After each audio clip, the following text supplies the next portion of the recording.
अब देखो यहाँ पे एक नया न्यूज़ आता है। क्या न्यूज़ आता है? यहाँ पर न्यूज़ आता है कि China starts world's first 4th generation nuclear reactor. देखो ये कोई बहुत बड़ी चीज़ नहीं है, सिर्फ मैं आपको यही समझाऊंगा कि 4th जनरेशन न्यूक्लियर रिएक्टर का मतलब क्या होता है। देखो रिएक्टर वो चीज़ होती है जिसको एक फर्नेस या एक भट्टी आप बोल सकते हो, जहां पर यूरेनियम जैसे फ्यूल्स, यूरेनियम, थोरियम, प्लूटोनियम जैसे फ्यूल का उपयोग किया जाता है पावर जनरेशन करने के लिए। यानी it is a kind of furnace, it is a nuclear furnace where nuclear fuel is utilise for the power generation. This is the concept of reactors. और रिएक्टर दो तरह के होते हैं, एक फिजन वाले रिएक्टर हो सकते हैं, फ्यूजन वाले रिएक्टर हो सकते हैं। और फिजन वाले रिएक्टर हम लोगों ने फिलहाल डिटेल में पढ़ा हुआ है, क्योंकि मैंने आपको भारत का न्यूक्लियर एनर्जी प्रोग्राम पढ़ाया है, जो कि 3 स्टेज वाला न्यूक्लियर एनर्जी प्रोग्राम था, जो कि भाभा ने बनाया है। ठीक है ना, जिसमें पहले स्टेज में हम लोगों ने PHWR के बारे में बात किया था, प्रेशराइज्ड हैवी वाटर के बारे में। दूसरे में हमने ब्रीडर रिएक्टर के बारे में बात किया था। ब्रीडर रिएक्टर इस बार भी न्यूज में रहा है, क्योंकि honourable prime minister Shri Narendra Modi ji ने कुछ अनाउंसमेंट, कुछ जगह है जहां पर उन्होंने कुछ ओपनिंग की है। और तीसरा जहां पर हम लोग AHWR यानी एडवांस हैवी वाटर रिएक्टर, जिसके साथ ब्रीडर रिएक्टर भी हो सकता है, इसके बारे में यहां पर बात करते हैं। ठीक है ना, तो PHWR, AHWR ये सारी चीजें भी यहां आती हैं। तो अब बात होती है भैया China starts the world's first 4th generation nuclear reactor, ये क्या है? फिर मैं बताता हूं। रिएक्टर 2 बेस पर होते हैं, 2 टेक्नोलॉजी वाले होते हैं, एक फिजन वाला होता है और दूसरा फ्यूजन वाला होता है। हमारे देश में अगर देखो तो फ्यूजन वाले रिएक्टर यही हैं जो न्यूज में रहे हैं। ठीक है, फ्यूजन वाले रिएक्टर में जो सबसे प्यारा रिएक्टर है जो न्यूज में रहता है, जिसका नाम है ITER, international thermo nuclear experimental reactor, जिसपे क्वेश्चन 2006 के प्रीलिम्स में भी पूछा गया, UPSC में 2016-17 प्रीलिम्स से फिर पूछा गया 10 साल बाद।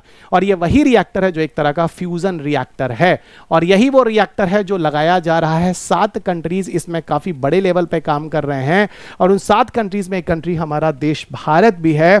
और ये जो जगह है वो कैड्रेक में है, जिसको हम कहते हैं साउथ फ्रांस। और यहां पर ये रिएक्टर लगेगा और यहां पर पूरा का पूरा एक्सपेरिमेंट चलेगा। और फ्यूजन के साथ सबसे बड़ी दिक्कत यह है कि it is an uncontrolled reaction, एक बार शुरू हो गया तो कंट्रोल कर पाना आसान नहीं है। और ये ITER वाला जो क्वेश्चन है, कुछ लोग इसको 16 में भी करंट अफेयर्स कहते थे, अरे प्रभु ये 2006 में करंट अफेयर्स कहते थे। आपको बताऊं ITER प्रोजेक्ट की पहली चर्चा 1985 में हुई थी।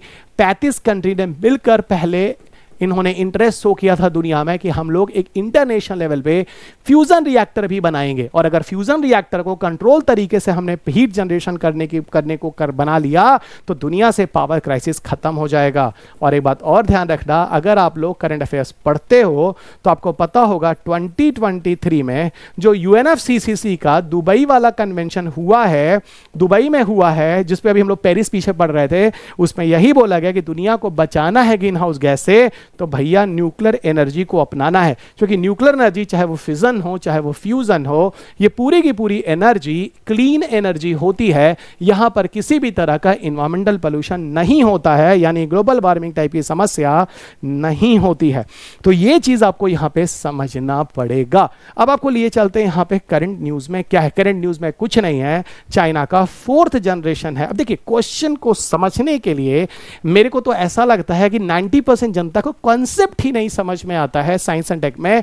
और हमें लगता है कि एक्चुअल में आप क्या करते हैं, मैं आपको बताऊं, वो कुछ करंट्स में पढ़ा है, कुछ उसी का नाम मिल गया ऑप्शन में, ऐसा कुछ पढ़ा था तो मार दिया, लेकिन आपको ये समझ में नहीं आता आपने क्या मारा, वो क्या लिखा था। ठीक है, और जो मैगजीन्स वगैरह हैं वो कोई किताब थोड़ी ना जिससे आपको नॉलेज होता है, वो तो एक गेस्ट पेपर है, तुक्का है, लग गया नहीं। एग्जाम में जो लोग साल भर कुछ नहीं पढ़ते हैं अंत में जाके गेस्ट पेपर ले आते हैं, वो एक्चुअल में magazine is a guest paper. Science और एनवायरमेंट के तो पूरा गेस्ट पेपर है, और आप गेस्ट पेपर के बेस पे 35 क्वेश्चन की तैयारी करते हैं। साइंस और एनवायरमेंट में कुल 30 से 35 क्वेश्चन आते हैं, ऐसी की तैसी कर रखा आपने। और आपको बताऊं, ये मेरी लाइन याद रखेगा, UPSC और आसान होता चला जा रहा है, क्योंकि पढ़ने वाले बच्चों की संख्या कम होती चली जा रही है।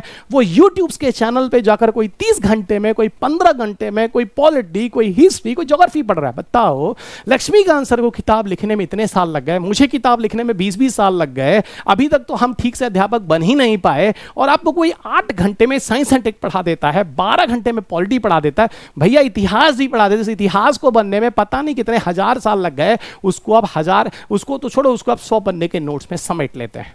ठीक है ना। देखिए, विषय को समझना ठीक है ना, विषय को समझना, ठीक है ना, और विषय को गेस करना, दोनों में बहुत डिफरेंस होता है। चलो ये कह सकता हूं मैं आपको कि हम लोग जो हैं, मैं अपनी बात तो ये और भी कह सकता हूं, ये लास्ट पीढ़ी है जो किताबें पढ़ कर आई है। इसके बाद खत्म, इसके बाद हम लोग जब दुनिया से जाएंगे, आप ही में से कोई टीचर भी बनेगा, क्योंकि जो टीचर्स हैं वो कहाँ से आए, स्टूडेंट्स ही होते हैं आगे चल के टीचर बने, तो वो हैं क्या, वो 50 पन्ने 60 पन्ने के नोट्स वाले हैं, लेकिन आपके पास कोई ऑप्शन नहीं होगा। कलाम सर भी कहा करते थे कि नॉलेज किताबों से होता है। आपको मैं एक अंदर की बात बताता हूँ, बहुत ही इंटरेस्टिंग बात है। मैं दाबी मैम से मिला, टीनाज मदर है ना, उन्होंने मुझसे एक बात बोली, रवि सर जानते हो, Tina was the only one girl जो दिल्ली के सेंट्रल लाइब्रेरी में बैठ के किताबें पढ़ती थी। सुनिएगा सुनिएगा, लाइब्रेरी पढ़ती थी, और जो लाइब्रेरियन था वो टीना को चाय वाय पिलाता था, बड़ी मतलब खुश होता था कि आज के जमाने में भी ऐसा बच्चा है जो किताब पढ़ता है। क्योंकि आज की जनरेशन तो मोबाइल पढ़ती है ना, इंटरनेट पढ़ती है ना, किताबें छोड़ चुकी है। वो 50 पन्ने का 10 पन्ने का किसी टीचर का ऐसे चल रहा है ना, बच्चा नॉलेज नहीं होगा। ये लास्ट पीढ़ी है, बस हम लोग जाते हैं, उसका नई पीढ़ी आपको 50 पन्ने के नोट्स वाली मिलेगी, क्योंकि आप में से ही तो तैयार हो रही है ना। इसीलिए कह रहा हूं नई जनरेशन में पेपर और सिलेक्शंस और आसान होता चला जा रहा है, क्योंकि लोगों के पास नॉलेज नहीं है, ऊपर ऊपर से लेके निकल रहे हैं। कोई 5,000 रुपए में पूरा कल्याण, कोई 50,000 रुपए में पूरा कल्याण, ऐसे चल रहा है पूरी कहानी, और कोई आपको फ्री में भी पूरा कल्याण दे रहा होगा। चलिएगा, तो चाइना स्टार्ट कुछ इधर आते हैं, ठीक है। China starts world's first 4th generation nuclear reactor. यहां पे चलते हैं। देखो यहां पर क्या कुछ नहीं है, 1-2 लाइन का छोटा सा कंसेप्ट है, वो मैं आपको समझाता हूं। देखो यहां पे होता क्या है, China has inaugurated first of its kind 4th generation nuclear reactor, और ये जो रिएक्टर है वो सिदोवान प्लांट के नाम से जाना जाता है, जहां पर फ्यूल एफिशिएंसी को बढ़ाई जाएगी, सेफ्टी वगैरह को भी काफी हद तक अच्छे लेवल पे किया जाएगा, और इकोनॉमी के पर्सपेक्टिव से भी काफी फायदेमंद होगा। इन सारे प्रिंसिपल पर बेस्ड होकर इस रिएक्टर की स्थापना की गई। इसका उद्देश्य क्या है, देखो ये पूरा का पूरा उद्देश्य क्या है, मैं आपको एक बात बताता हूं। देखो भारत में पूरे का पूरे न्यूक्लियर एनर्जी का पूरी इलेक्ट्रिसिटी का लगभग 2% पावर जनरेशन हमारे देश में न्यूक्लियर एनर्जी से हो रहा है, ठीक है ना, लगभग 2%, रेयरेस्ट ऑफ द रेयर 3 बोल लो, चलो पूरी इलेक्ट्रिसिटी का सबसे ज्यादा कोयला है, एवरीबॉडी नो। अब यहां पर चाइना में ये कह रहे हैं भाई, अच्छा चाइना भी कोई बहुत अच्छे कंडीशन में नहीं है, ये लोग भी, इन लोगों के केस में देखो, इन लोगों में भी अगर आप गूगल करो तो करीब करीब लगभग 6% पावर जनरेशन पूरी इलेक्ट्रिसिटी का चाइना में न्यूक्लियर से। अब ये कह रहे हैं इस तरह के मॉड्यूलर प्लांट्स वगैरह भविष्य में काफी हद तक ये क्या करेंगे, कार्बन फुटप्रिंट वगैरह को कम करेंगे। मैंने अभी क्या बोला था, न्यूक्लियर एनर्जी जो होता है बच्चा, वो कार्बन एमिशन को कम करता है, तो यहां कार्बन एमिशंस कम होंगे ना, क्योंकि क्लीन एनर्जी है ना। क्यों भैया, अभी हम दुबई का एग्जांपल ले रहे थे, यही तो प्रॉब्लम है, आप कॉन्सेप्ट को समझ नहीं रहे हैं, ठीक है। इधर आइए, तो मैं यही कह रहा हूं चाइना कार्बन फुटप्रिंट को कम करेगा क्लीन एनर्जी, और आज लगभग अप्रैक्स मत जाओ फैक्चुअल पे, 6.3 या 5.72 मत मरो उन चीजों पे, ठीक है। अच्छा, इसको कह रहे हैं 10% 2035 तक, और कह रहे हैं 18% 2060 तक। भैया बहुत अच्छा है, ये तो बहुत अच्छा है। ये चाइना कह रहा है इस तरह की चीजें कमिंग फ्यूचर में इस लेवल पर चाइना को ले जाएंगे, ठीक है। अब सुनो दूसरी चीज, ये जो नया पावर प्लांट है सीदो बे प्लांट्स रिएक्टर्स, ये स्मॉल मॉड्यूलर रिएक्टर्स की कैटेगरी में आता है। स्मॉल मॉड्यूलर रिएक्टर्स एक्चुअल में किसका फायदा क्या होता है, इस रिएक्टर्स के बहुत सारे फ्लेक्सिबिलिटी ऑप्शंस भी होते हैं। सिर्फ और सिर्फ पावर जनरेशन ही नहीं, देखो लिखा है इसके अलावा और भी चीजों में इसका यूज किया जा सकता है, हीटिंग के लिए, डिसैलिनेशन के लिए, स्टीम प्रोडक्शन के लिए, किसी इंडस्ट्रियल पर्पस के लिए, यानी बहुत सारे मल्टीपल पर्पस भी हैं, not only the power generation. Bharat में क्या है, सिर्फ और सिर्फ पावर जनरेशन, इलेक्ट्रिसिटी। तो सर ये तो बहुत अच्छी चीज है, ये तो फिर सर मल्टी लेवल का यूज हो गया, बिल्कुल। इसीलिए यहां पर डाइवर्सिफाई एनर्जी एप्लीकेशंस, ये है पूरा का पूरा चाइना की स्ट्रेटजी जो चाइना ने किया, और इस तरह की चीजों को 4th जनरेशन रिएक्टर का नाम दिया जाता है। इस तरह के रिएक्टर्स अभी भारत में बिल्कुल भी सोचा नहीं गया है। अब इधर देखिए, अब जनरेशन 1, जनरेशन 2, जनरेशन 3, अब हम उस पर रिएक्टर पे नहीं जाते हैं, सिर्फ यही सुन लीजिए शॉर्ट में। जनरेशन 1 दुनिया में 1950 से 1960s के बीच लाए गए। जनरली यहाँ पर जो रिएक्टर्स थे वो सिविलियन रिएक्टर्स थे, ठीक है ना, सिविलियन रिएक्टर्स थे, डिफेंस विफेंस के लिए, कोई एटम बम बनाने वाली चीज़ें नहीं थे।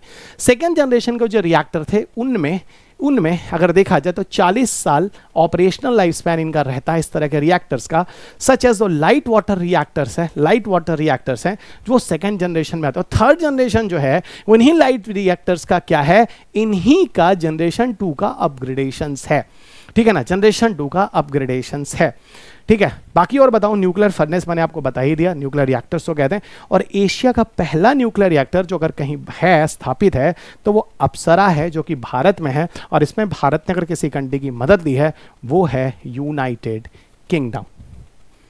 ओके, यहाँ पर कुछ और भी चीज़ें हैं, कुछ मैंने छोटा सा एक भारत के रिएक्टर्स की एक छोटी सी समरी ले ली है समझाने के लिए। भारत में जो टाइप ऑफ रिएक्टर हैं, जैसे प्रेशराइज्ड हैवी वाटर रिएक्टर है जो पहले जनरेशन में first stage of programme of nuclear programme के अंदर इसी रिएक्टर का यूज़ किया गया। और भारत का पहला कॉमर्शियल रिएक्टर अगर देखा जाए तो इसी तरह का रिएक्टर जो तारापुर महाराष्ट्र में लगाया गया, और इसको लगाने में अमेरिका ने भारत की हेल्प की। आपको बताऊं तो पहले भारत की जितने भी रिएक्टर लगाए गए, एक अभी नया है जो करंट अफेयर्स में है, मैं आपको दिखाऊंगा, काकरापार गुजरात वाला जो इंडिजिनस है, 600 कुछ मेगावाट है, जो भारत ने जनरेट करना शुरू किया, जिसका उद्घाटन honourable prime minister Shri Narendra Modi ji ने अभी लास्ट ईयर किया है, जो करंट अफेयर्स में न्यूज़ है, अभी आगे आपको बताऊंगा। वहीं दूसरे आगे देखो, सेकंड थर्ड जनरेशन में तो आपको ब्रीडर रिएक्टर मिल जाएगा, जहां पर एक फास्ट ब्रीडर रिएक्टर की चर्चा इस साल के करंट अफेयर्स में भी है, प्रोटोटाइप फास्ट ब्रीडर रिएक्टर। मैं आपको बताऊं, अच्छा प्रोटोटाइप शब्द अगर कहीं आ जाए, अगर प्रोटोटाइप शब्द कहीं भी आ जाए तो याद रखना इसका मतलब होता है एक्सपेरिमेंटल लेवल पे, ठीक है, एक्सपेरिमेंटल लेवल पे, ओके, एक्सपेरिमेंटल लेवल पे चीज़ ध्यान रखना। फास्ट ब्रीडर रिएक्टर और थर्मल ब्रीडर रिएक्टर, ठीक है ना। फास्ट ब्रीडर रिएक्टर में यहाँ पर कुछ न्यूट्रॉन वगैरह का केस होता है, उसकी स्पीड को थोड़ा फास्ट रखा जाता है, और थर्मल ब्रीडर रिएक्टर में थोड़ा हीट ज़्यादा रखते हैं। फिलहाल आपके पेपर में fast breeder reactor is the important one. ये यूपीएससी के मेन्स में भी खूब आया है, पिछले 15 साल में 2-3 बार पूछ चुका है। थर्मल ब्रीडर आपके पेपर में लेना देना नहीं है, ठीक है ना। फिलहाल आगे बढ़ते हैं।